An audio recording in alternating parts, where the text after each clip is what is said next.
ise daha bir Azerbaycan temsilcisi Yuliya İnşinadır. Yuliya İnşina təsnifat mərhələsində 6-cı pillədə qərarlaşmışdı və hal-hazırda öz çıxışına start verir.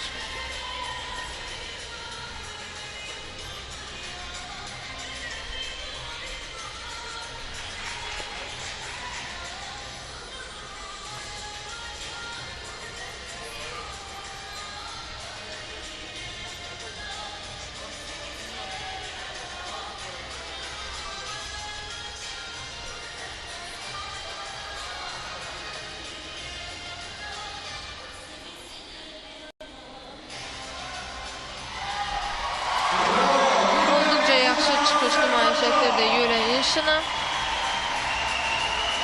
və məncə onun nəticəsi Yekaterina Tişkovadan daha yüksək olacaq. Yunanistan hündürlüklü qollarda çıxış edəcək. Yuliya İnşinanın stopladığı xal 12,300 xal.